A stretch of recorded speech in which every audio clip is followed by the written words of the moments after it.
Now, help for Libyan rebels from the CIA. President Obama reportedly signing off on this. Sources say CIA operatives are on the ground in Libya and in contact with the opposition. And joining us to talk more about the CIA's possible role in Libya from Washington, former CIA counterterrorism analyst Michael Scheuer. Michael, thanks for being with us this morning. You're welcome. So there are reports out, again, that the CIA is on the ground in Libya, contacting and vetting the rebels. Is this setting the stage to arm them?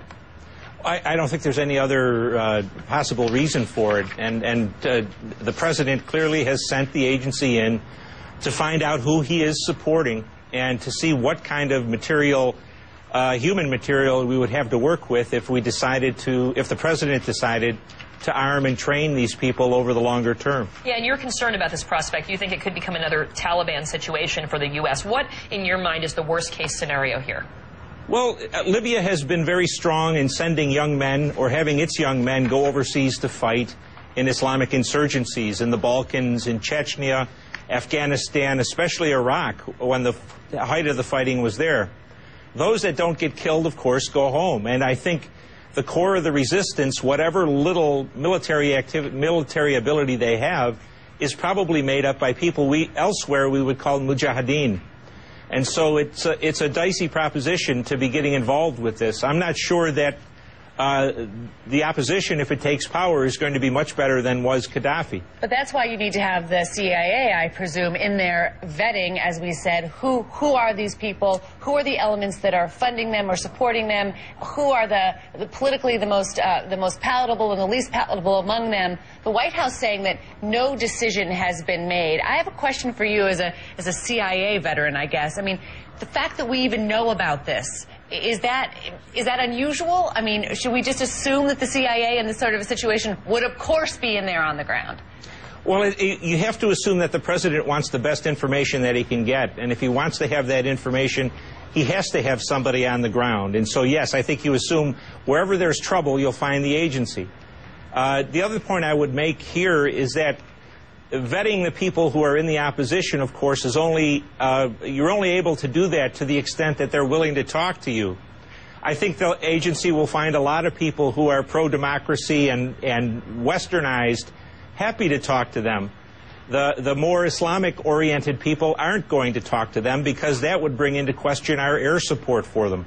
So this is a mission that's a very difficult one, and the chances of success are really probably not better than 50-50. What's the alternative if we don't arm the rebels and they're clearly outmanned and outgunned by Gaddafi's forces? What's the better solution here? The better solution was, as Mr. Paul said, never go at all. This was none of our business. But I think what we're seeing is the string is playing out. We threatened Gaddafi and that didn't work. There's an arms embargo and an economic embargo. That didn't work. There was a UN resolution and that didn't work.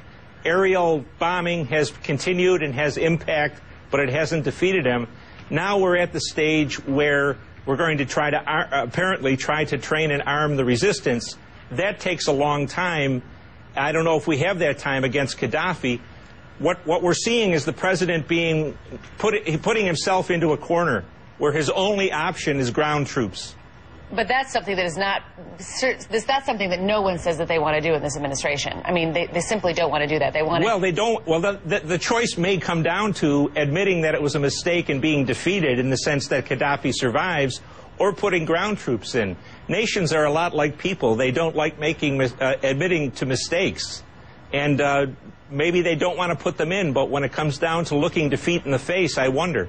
You know, you led the CIA's unit that tracked Osama bin Laden 1996 to 1999, and you believe that, much like that situation, America's involvement in Libya could prove to be a recruiting tool for extremists. Why? Oh, it's absolutely a recruiting tool. It's the American-led West attacking a Muslim country that has oil. They've been very careful to say it's not the American-led West, that NATO has now fully taken over the operations. Well, that may fool... firepower was used in the beginning, but that this is a coalition that includes Arab states. That may fool some Americans. It's not going to fool the people who sympathize with bin Laden and other Islamists.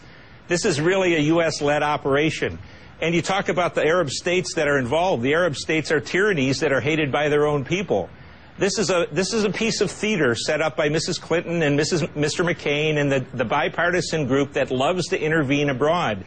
In the Muslim world, this is Americans killing Muslims again, and it looks like it's for oil. I just want to ask, are you trying to have it both ways and saying that, okay, these are tyrannies that hate their own people? Well, that's why we're helping, because in Libya, it was the people that wanted Gaddafi out, that they were tired of it. So weren't we then supporting Islamic democracy, I guess you could say, in these countries where they're tired of totalitarian rule?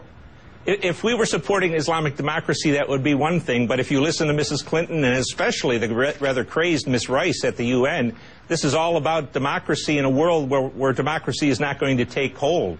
I think it's very clear, Michael Scheuer, that you are no fan of this policy and this administration. I think calling Ambassador Rice crazed is certainly a significant charge. Well, I don't know. I've just listened to her. You know, that's only my impression. And I have to say, this is not a Democratic problem. This is a Republican problem, too.